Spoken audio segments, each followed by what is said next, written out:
Hello everyone, I'm Pratyush and welcome back to a fresh episode of The Underdog Protagonist, the podcast for those who are there in the hustle period of their lives. Today's episode is more than a conversation. It's a challenge to how you see labels, limitations, and what normal even means.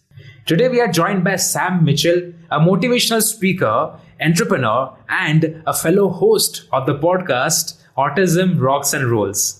He had conversations with everyone, starting from Temple Grandin to WWE legend Mick Foley. But he's the proof that success does not need to look like what you expect.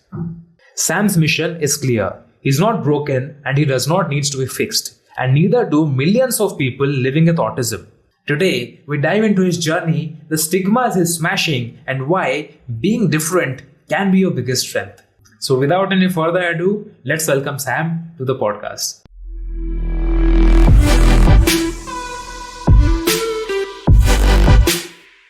Hi Sam, how are you doing? Hey buddy, good to be here. Thanks for having me on today. Likewise Sam, likewise. So Sam, just to give a quick context about you to the listeners, could you share about you briefly? Yeah, so I'm Sam Mitchell. I run a podcast called Autism, Rocks and Rolls. It's a podcast about autism and how we cope with daily struggles that you may or may not understand. Through the podcast, it's grown so much, I developed sponsors, a board of 6, an event planner in Indianapolis, where I'm from. I also do motivational speaking services. I've spoken in Oklahoma, Orlando 3 times, Canada twice, Stuart, Florida, and Washington, D.C. I was a keynote speaker in Daniels, West Virginia, and I've spoken in Columbus, Ohio.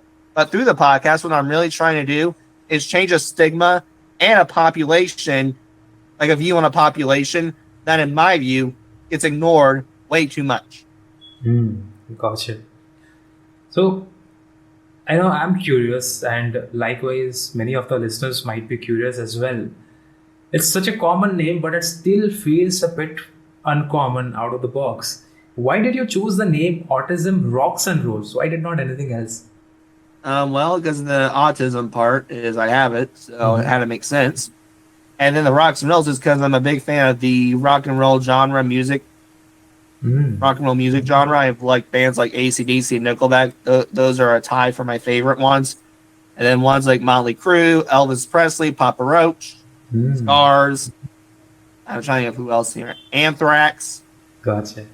If I ask you to recall about the first episode you ever hit record for the podcast, Autism, Rocks and Rolls, what was that movement, that ignited the spark within you and it pushed you really to start that podcast?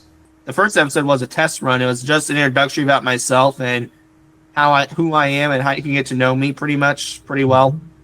And that one was more just to see if things would go smoothly, and got a lot of downloads. So I figured, well, let's see how this goes. Let's continue it. And I've continued it since. What did it feel like when you hit, publish and you got to see your voice out there in the public? What emotion did it spark within you? Well, the emotion was great, and I'm just so happy for myself that I was able to get a download at least, because I was expecting it to be 0, but it wasn't, thankfully. And I've heard my voice before, because before Autism, Rocks and Rolls began, I was doing my school's podcast, helping them out through my high school's media club, and that's how I found out about podcasting. And that's when I found love it so much, I wanted to start my own podcast. It was a good feeling, though, with both. Sense of pride in retrospect. Yeah. So you have been an entrepreneur, and being an entrepreneur meaning you must have built a lot of brands or helped brands, succeed or help them scale to a level, right? So podcasting in a way is also creating a brand. It's your personal brand, right? So it's not only creating a brand, you're also creating a movement, because you're speaking to something, a topic which is a bit sensitive for a lot of people. Not a lot of people talk about it or feel ashamed in a way and don't like to express a lot about those things. And you're kind of breaking that stigma to build more confidence for those people, which is really, really great. But when did you realize that this is something bigger than you and it needs to go out there? I realized it was something bigger than me when I started noticing people actually coming up to me and saying, "You give me hope," or people are not into my podcast, they're understanding.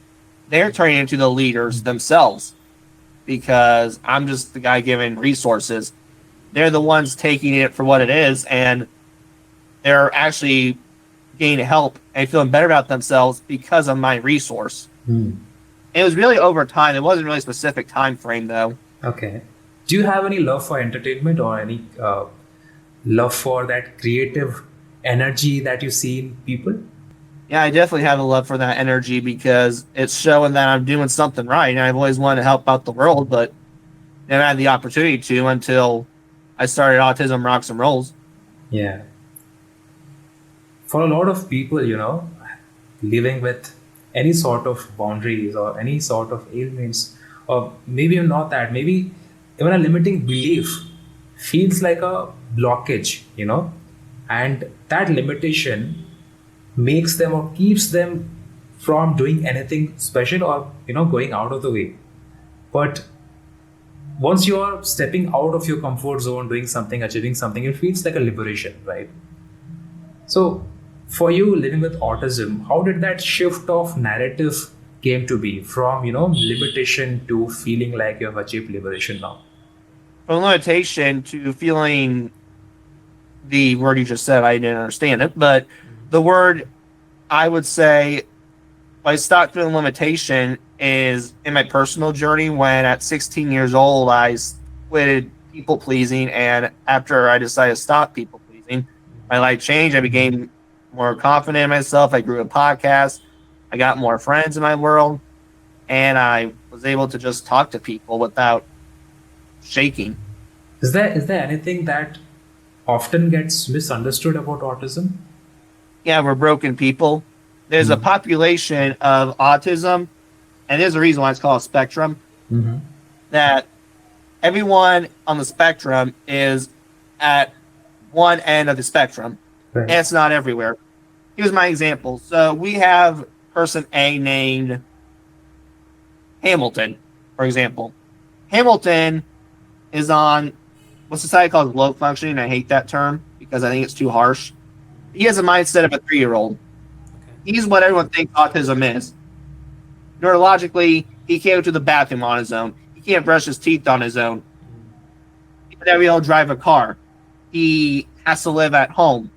Education is on a 2nd grade level. But people forget about B or C, because person B is Evan. Evan is on the middle end, which again, hate that term, but realistically, he has the mindset of a 10-year-old. He lives interdependently. People check on him. He can brush his teeth. He can go to the bathroom on his own. He can hold a job, but it's not a college level degree job. It's working at Walmart, for example. But then people also get people like C, who has the name Sam. Use my name, for example. Okay. Sam, realistically, biologically, is 22. But mentally, I would say I'm 19 years old. But I can still do stuff. I can go to the bathroom on my own. I can brush my teeth on my own. I just graduated college and went to college, for example. I just think at socializing. People need to look at all ends of the spectrum, not just think everyone on the spectrum is a 3-year-old. Right. You have certainly made a lot of achievements, and being in a top 10 in People Choice Awards is a huge thing. And having your podcast, ranking in the top 3s in I think in Canada, was it? It ranked in top 3. Yeah, I didn't know about that until my mother told me. And I think those achievements are not a small feat. And I believe when you are starting with something, there are a lot of people who pull your legs. Like we call them here the crab mentality people who don't like people to succeed. They will often pull your leg down when you're trying to climb up. So there must be people who have told you that you can't do this or that. And what did you exactly do, and how did you prove them wrong? And how did that shift of mindset within them, came to be? I showed them. When they said you can't do it, I did it. That's what I did. Was I pretty much just spoke with my actions instead of my words. You often say that with your podcast sessions and the places where you have arrived, that autism is not what makes people broken, and it's not something that needs to be fixed. So what does that mean to you right now? Well, it means to me that they don't need society to treat them any differently. They don't need to feel like outcast. We can still be a part of the group. Great. So going back into the reflections on the interviews that you had with the big personalities, Temple Brandon, Mick Foley, Armani Williams, and a whole lot more, you have had a lot of these powerful guests in your podcast. Was there any particular conversation with them that changed you? Well, on the one with Temple Grandin I had, it made me realize that not everyone on the spectrum thinks in words like myself. Mm-hmm. They think in pictures, possibly. They're visual thinkers, bottom-up thinkers. Mm-hmm. Everyone on the spectrum is not the same human being.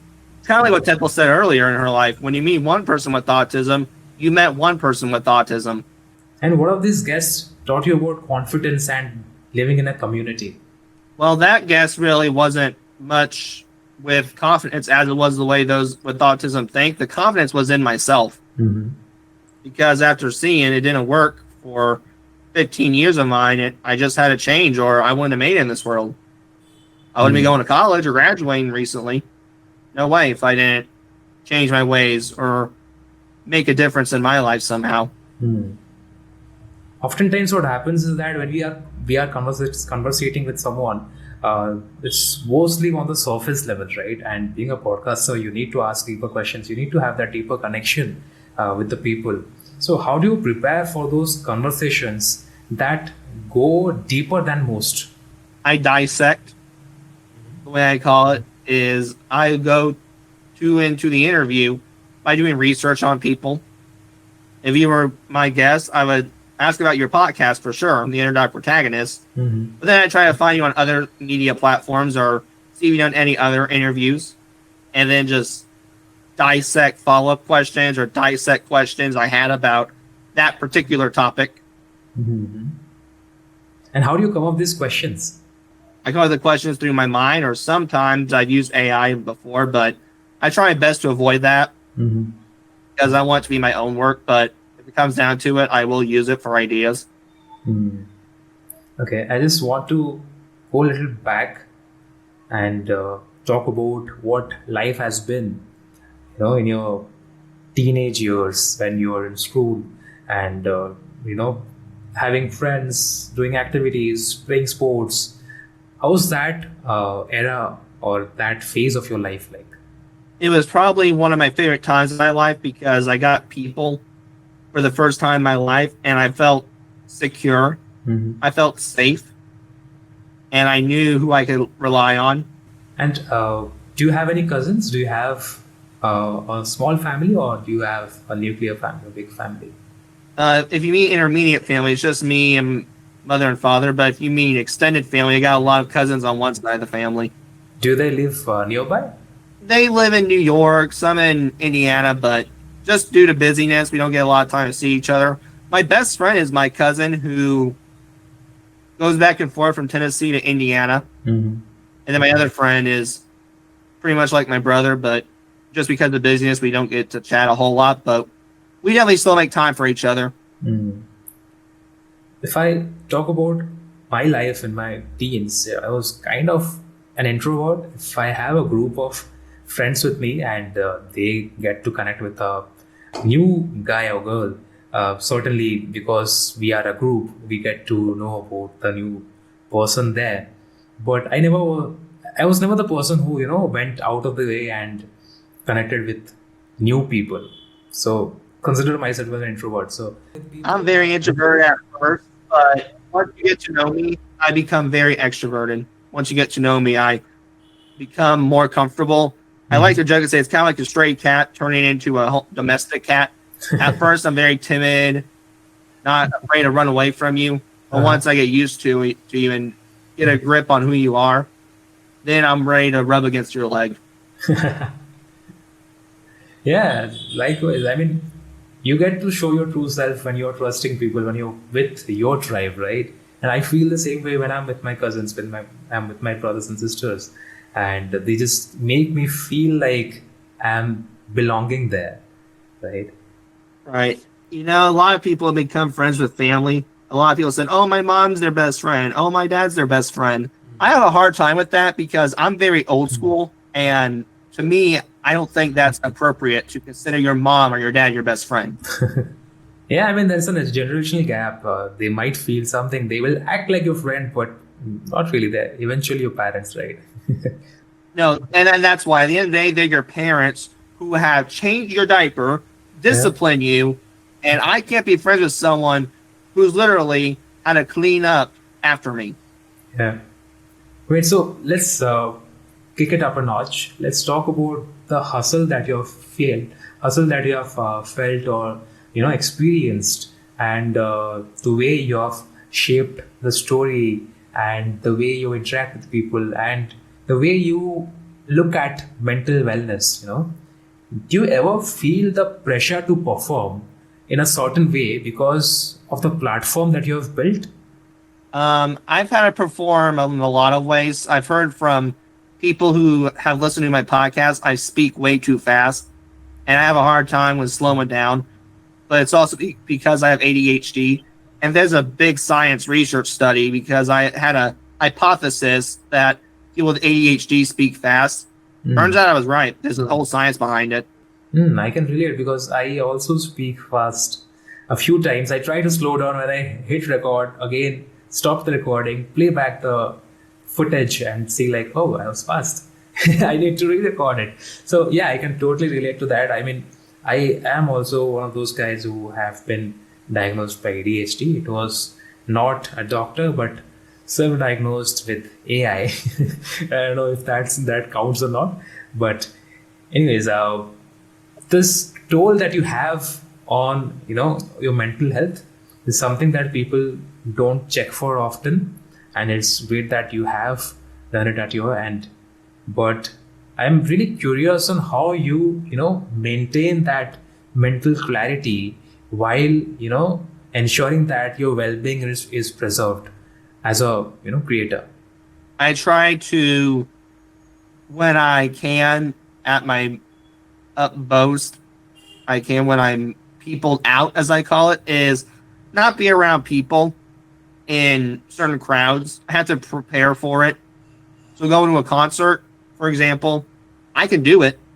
I just need time to prepare for it because I know there's going to be a lot of people just swamped in there, and I'm not a fan of big crowds. I'll do it. It's just that I'm not going to do it every often. Let me put it this way. Don't expect me at a concert or a theme park every weekend. Gotcha. Is there any advice that you'd give to someone who feels different or unsure if they can make it? Well, I always believe that for 15 years, no one's going to find me interesting. I now say, and part of the French way I say this, but bullshit. Because here's why. There's 8 billion people on Earth. Yeah. If you believe 8 billion people on Earth are not going to find you interesting, you will be widely mistaken. Because that's unrealistic. Someone will. It may not be who you expect. It could be an 80-year-old grandfather, World War II veteran, that finds you interesting when you're 10 years old. It could be your own younger cousin. It could be your mother. It could be your father, your grandparents. It could be your neighbor down the street. Or it even could be someone maybe from the grave. I don't know if that would happen or not, but it may be the case. Or it even could be your family dog. Someone will. You just got to take time and find the right person. Exactly. And what do you think about the importance of, giving those creative tools to these youths who are, neurodivergent? I would say what I do with those tools is what I try to do with them is I try to show people that we're going to try to make this work. I'm going to try to help you out and try to elevate you by making yourself feel better. I always like to joke and say I'm a big pro wrestling geek guy. I'm the manager who wants to help you become the star. Yeah.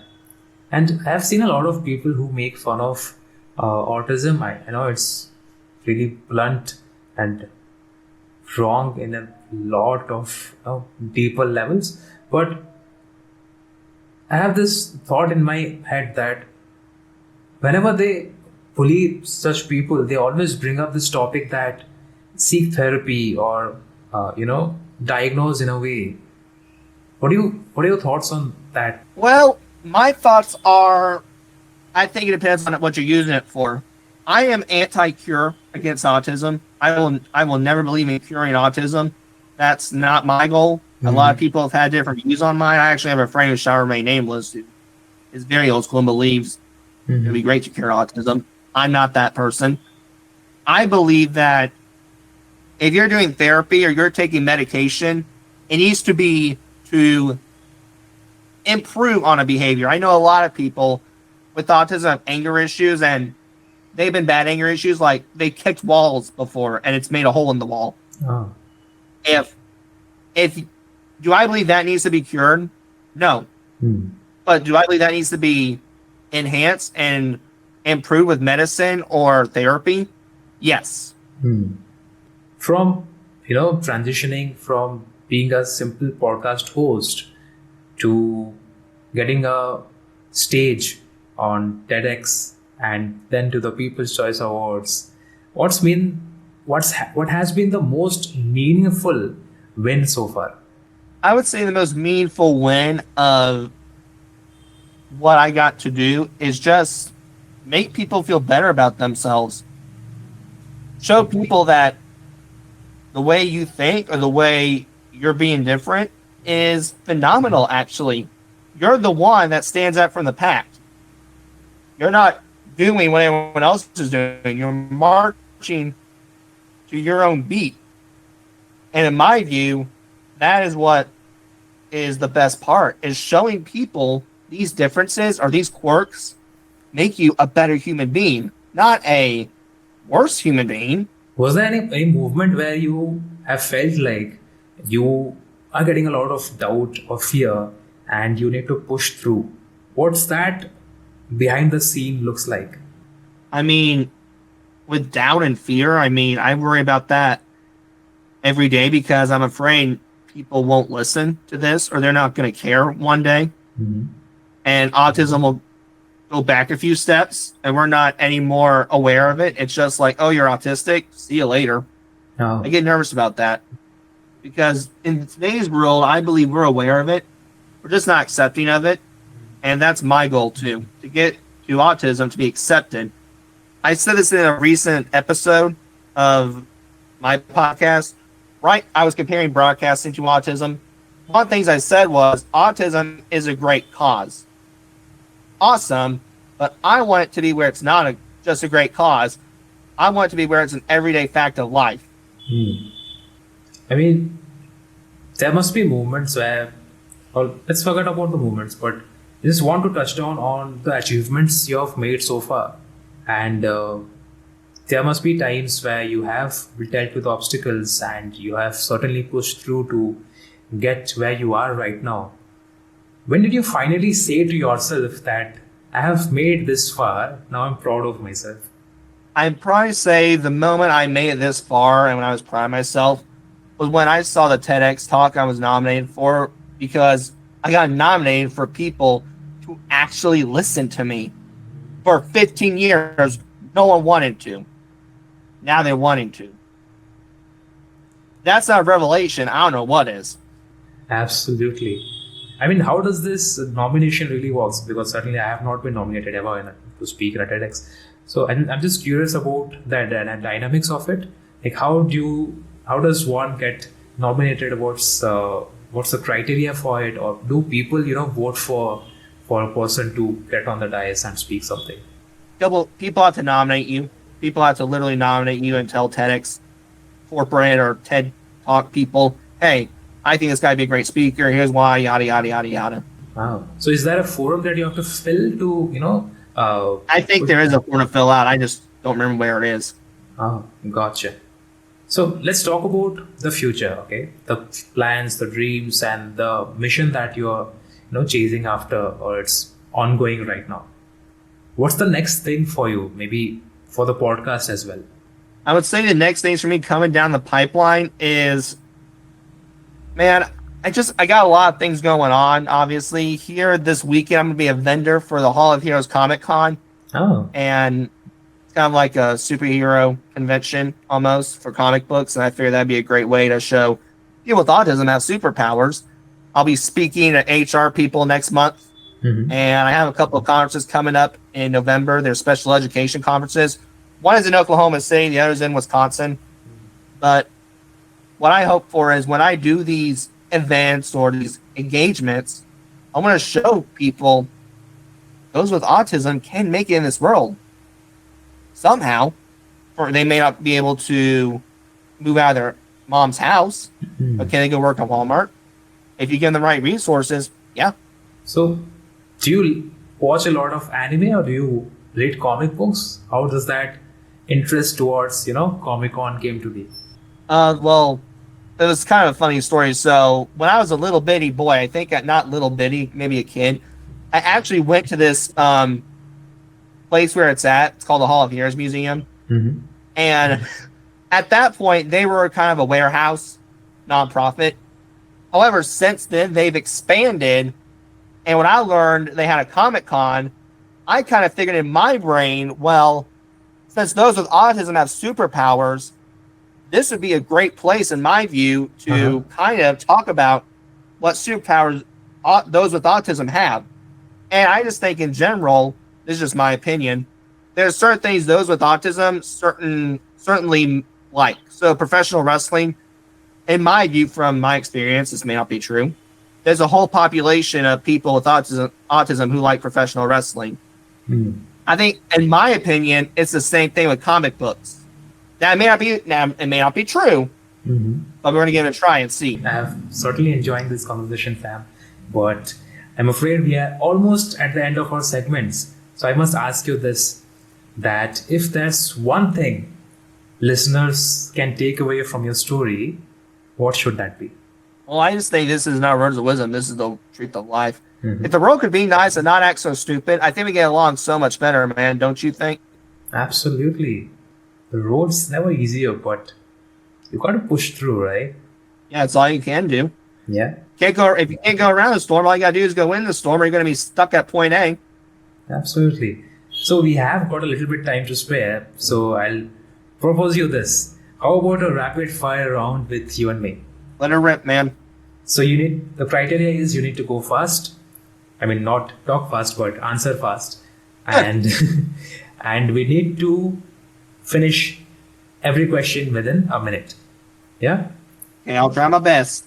Gotcha. So first question coming up. One guest you still want to interview but have not yet. Well, it's a tie between Eminem and Gordon Ramsay. Oh, that was fast. What does normal even mean to you right now? Fulfilling happiness. Okay. Would you like to expand that more on that? I think it just means fulfilling happiness is doing what makes you enjoyable. One thing autism helped you discover about yourself, apart from the superpower thing. Right, the creative side of myself, of how my mind operates.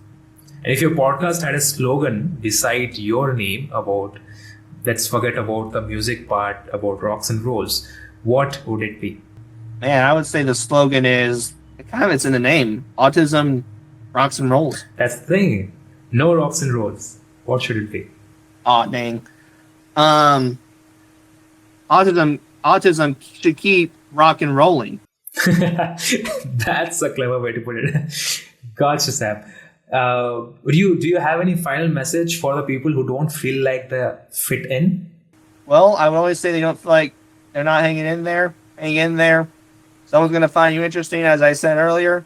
And if it's not anyone in this world, come to me. Maybe I'll try to find you interesting. See what happens. Thank you so much for that, Sam. And I hope this message, the mission that you have right now, reaches a lot of people and they follow through and don't treat people differently, because obviously everyone is equal.